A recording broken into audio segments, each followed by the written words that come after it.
The farm is really special because it's a 1920s farm and not many people are doing this time period. The 20s wasn't that long ago.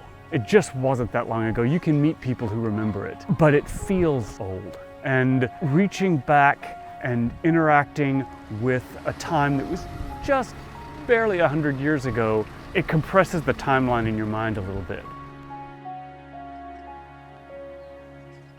The farm was established in 1995 to illustrate farming primarily in the 1920s, from horse-drawn equipment all the way up to tractor power.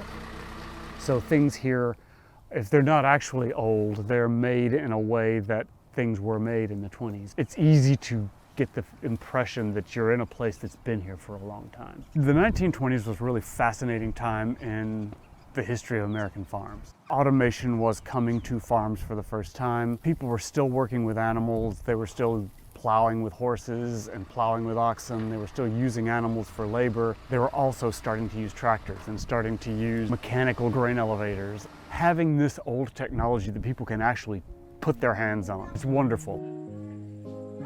We're very dedicated to having heritage breeds of animals here so that people can see exactly what the different types of chickens and the cattle breeds and the breeds of horses that were used here. The homes are all decorated in genuine antiques. So when you open the door of the Gibson farmhouse or the I. Floyd Garrett tenant house, you are literally walking in to a living museum.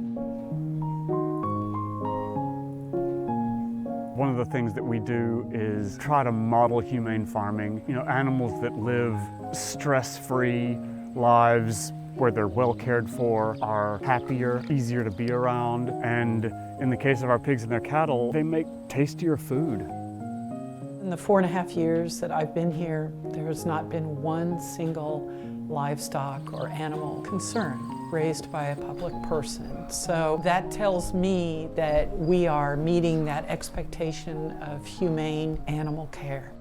It is so important to know where your food comes from. Especially as a chef, I take great pride in using ingredients from our farm as well as other local farms. Not only do we produce hogs and beef cattle, but we also grow fabulous heirloom gardens. We grow really unique things here like gooseberries, currants, hazelnuts, rhubarb, lots of heirloom vegetables, things that most people aren't growing anymore. I get the chance to use them in my dinners and I get to share them with the community. So whenever we have food events, I always set up the buffet or set up, the house, and I kind of run the front of house. So I really enjoy it because it kind of brings together a lot of things that I enjoy, which is good food and families and the farm. And so it's kind of like an intersection of things that are really important to me. We have Hereford cattle, we have Berkshire hogs, standard-bred horses, miniature horses, New Zealand rabbits, Suffolk Oxford sheep, and over 15 different chicken and duck and turkey breeds. The chickens obviously produce eggs, the ducks and the turkeys do as well. They're here for educational purposes, and once they're done laying eggs, they just get to retire here. We keep them. The farm offers 5-course farm-to-table meals that have really taken off in the past 4 years. It's an adult evening where you can come out to the farm. Your dinner is served on the mismatched old 1920s china, and you just get to be in a charming farm environment and enjoy a nice farm-to-table meal that really features our meats, our heirloom vegetables, fruit, whatever we have on hand. I really, really like the farm-to-table dinners because it creates a sense of community like no other. And just coming together in a period farmhouse and just sitting at tables with people that you don't know at the beginning of the night and then going home after you've exchanged phone numbers and emails.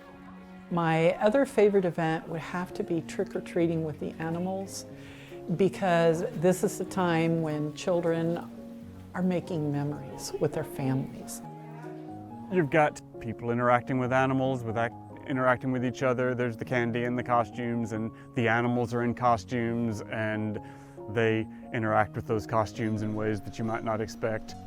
They're excited to see the animals. It wasn't about the candy, it was about the animals. I love working with the families, but I love working with the animals with the families. So there's a lot of kids that come out here that have never interacted with large farm animals like cows and horses, and I really like having that relationship with the animals and being able to share that with the kids. It's so important to experience the outdoors in a positive way, in a way that's beautiful, and in a way that they learn something.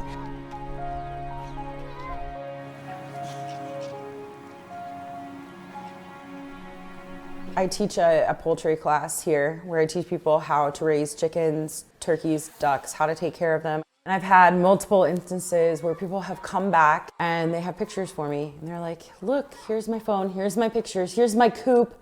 These are my chickens, these are my ducks. And that is huge to me. We've had people take seeds and come back and, just tell us about these wonderful gardens that they've grown. So to know that you can make a difference on somebody's life is pretty amazing. We've gotten so much good positive feedback from the community about just being here. Not even our programming, but just being here and being a positive place for people, and especially children, to experience the outdoors and develop an appreciation for the outdoors.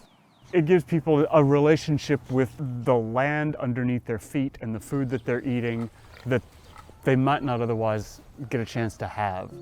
The local foods movement, the Know Your Farmer, the I'm going to claim back better health movement has all come to rest here. It's a place where things feel like they kind of stop and you can take a breath. It's overall health, it's entertainment, it's enjoyment, and mostly making memories.